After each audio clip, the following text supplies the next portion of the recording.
কোনো রকম পেঁয়াজ রসুন ছাড়া আজ আমি মুড়িঘণ্ট রেসিপিটি শেয়ার করছি, যার স্বাদ অসাধারণ। নমস্কার বন্ধুরা, গীতাস রান্নাবান্নাতে আপনাদের সবাইকে স্বাগত। আসুন দেখে নেওয়া যাক আমার আজকের এই মুড়িঘণ্ট রেসিপিটা। তৈরির জন্য প্রথমেই এখানে আমি রুই এবং কাতলা মাছের মাথা খুব ভালোভাবে ধুয়ে পরিষ্কার করে নিয়েছি, আর মাথার কানকোগুলোকে কিন্তু আমি ফেলে দিয়েছি। এবারে এর মধ্যে নুন আর হলুদ গুঁড়ো মাখিয়ে মোটামুটি 5 মিনিটের জন্য রেস্টে রেখে দেব। 5 মিনিট বাদে গ্যাসে একটা কড়াই বসিয়ে দিয়ে দিলাম অল্প পরিমাণ সর্ষের তেল। তেলটা গরম হয়ে গেলে হাফ কাপ পরিমাণ গোবিন্দভোগ চাল জলে ধুয়ে পরিষ্কার করে জল ঝরিয়ে সেই চালটা দিয়ে দিলাম, সাথে অল্প কিছু কিশমিশও দিয়ে দিয়েছি, চাইলে কিশমিশ নাও দিতে পারেন। গ্যাসের ফ্লেমটা কমিয়ে রেখে ক্রমাগত নাড়াচাড়া করে চাল আর কিশমিশটাকে এরকমভাবে ভেজে নিতে হবে। দেখুন চালটা কিন্তু একদমই ঝরঝরে হয়ে গেছে। তো তেল ঝরিয়ে তুলে নিলাম। আরও বেশ কিছুটা তেল আমি যোগ করে দিয়ে তেলটাকে ধোয়া ওঠা গরম করে নিয়ে মাছের মাথাগুলোকে একে একে দিয়ে বেশ সুন্দর লালচে করে ভেজে নিতে হবে। মাছের মাথা যে কোনো রান্নাতেই ব্যবহার করলে মাথাগুলোকে কিন্তু বেশ কড়া করেই ভাজতে হয়, না হলে কিন্তু আষ্টে গন্ধ ছাড়ে, খেতে কিন্তু একদম ভালো লাগে না। তো দেখুন বেশ কড়া করেই আমি সমস্ত মাছের মাথাগুলোকে একই রকমভাবেই ভেজে তুলে নিলাম। কড়াইয়ের বাদবাকি তেলের মধ্যে এরকম ছোট ছোট ডুমো করে কেটে নেওয়া আলু দিয়ে দিলাম, সাথে অল্প পরিমাণে একটু লবণ আর হলুদ গুঁড়ো দিয়ে নাড়াচাড়া করে আলুগুলোকে বেশ সুন্দর লালচে করে ভেজে নিয়েছি। দেখুন আলুগুলোকে এরকম লালচে করে ভেজে তেল ঝরিয়ে একটা পাত্রের মধ্যে তুলে নিলাম। ওই একই কড়াইতে একই তেলের মধ্যে ফোড়নে দিচ্ছি গোটা গরম মশলা, জিরে, শুকনো লঙ্কা আর তেজপাতা। ফোড়নটাকে লো ফ্লেমে মোটামুটি 15 থেকে 20 সেকেন্ড সময় নিয়ে খুব সুন্দর করে ফ্রাই করে নেওয়ার পর দিয়ে দিচ্ছি আদা আর কাঁচা লঙ্কা বাটা।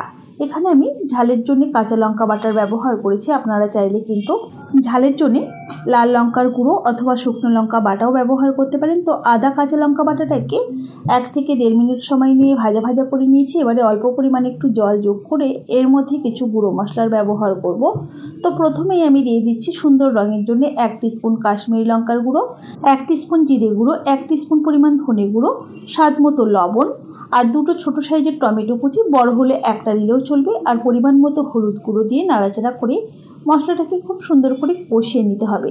মশলা কষিয়ে নেওয়া যত ভালো হবে রান্নার স্বাদ কিন্তু বন্ধুরা ঠিক ততটাই বেশি ভালো আসবে। তো দেখুন টমেটোগুলো কিন্তু বেশ সুন্দর মজে গেছে, মশলাটাও কষিয়ে নেওয়া হয়ে গেছে।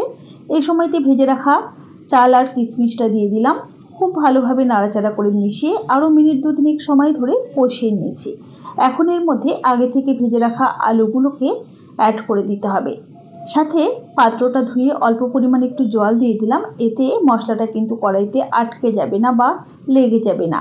খুব সুন্দর করে নাড়াচাড়া করে মিশিয়ে নিয়ে গ্যাসের ফ্লেমটা কমিয়ে রেখে ঢাকা দিয়ে মোটামুটি মিনিট 5 কষিয়ে নিয়েছি। এবারে ঢাকা ওপেন করে একটু নাড়াচাড়া করে মিশিয়ে নিচ্ছি। আলু চাল আমাদের কিন্তু মোটামুটি অনেকটাই সেদ্ধ হয়ে গেছে। তো এই সময়তে ভেজে রাখা মাছের মাথাগুলোকে হালকা করে একটুখানি ভেঙে দিয়ে দিলাম, সাথে পাত্রটা ধুয়ে অল্প একটু জল দিয়ে নাড়াচাড়া করে মাছের মাথাটাকেও আলু আর চালের সাথে কষিয়ে নিতে হবে। কষিয়ে নেওয়া যত ভালো হবে রান্নার স্বাদ কিন্তু ঠিক ততটাই বেশি ভালো আসবে। আপনি যদি আমার চ্যানেলের নতুন বন্ধু হয়ে থাকেন তাহলে অবশ্যই পাশে থাকা বেল আইকন সমেত আমার চ্যানেলটিকে সাবস্ক্রাইব করে নেওয়ার অনুরোধ রইল। দেখুন বেশ সুন্দর কষিয়ে নেওয়া হয়ে গেছে। এবারে গ্রেভির জন্য দিয়ে দেবো পরিমাণ মতো গরম জল। আপনারা যতটা গ্রেভি রাখতে চাইছেন সেই বুঝেই কিন্তু জলের ব্যবহার করবেন। তো এখানে আমি ছোটো কাপের 2 কাপ পরিমাণ জলের ব্যবহার করলাম। আমি হালকা একটু রস রাখবো সেই বুঝেই কিন্তু জলের ব্যবহার করলাম। একবার একটু নাড়াচাড়া করে নিয়ে গ্যাসের ফ্লেমটা মিডিয়ামে রেখে ঢাকা দিয়ে 5 থেকে 6 মিনিট সময় নিয়ে রান্না করে নিয়েছি। এবারে ঢাকাটাকে ওপেন করে একটু নাড়াচাড়া করে নিচ্ছি। এবারে এর মধ্যে দিয়ে দিচ্ছি হাফ টিস্পুনের মতো শাহি গরম মশলা গুঁড়ো আর 1 টিস্পুন পরিমাণ ঘিটাকে আপনারা বাড়িয়ে বা কমিয়ে ব্যবহার করতে পারেন। এবারে একটু নাড়াচাড়া করে নিচ্ছি আর গ্যাসের ফ্লেমটা বন্ধ করে কিছুক্ষণ স্ট্যান্ডিং টাইমে রেখে তারপর পরিবেশন করে দেব। আমার এই মুড়িঘণ্ট রেসিপি আপনাদের কেমন লেগেছে অবশ্যই আমাকে কমেন্ট বক্সে কমেন্ট করে জানাতে ভুলবেন না যেন। ভালো লাগলে অবশ্যই একটা লাইক করবেন আর বন্ধুদের সাথে প্রচুর শেয়ার করবেন। তাহলে আজ এই পর্যন্তই। সকলে ভালো থাকবেন, সুস্থ থাকবেন। হাজির হয়ে যাব নতুন কোনো রেসিপি নিয়ে। ধন্যবাদ।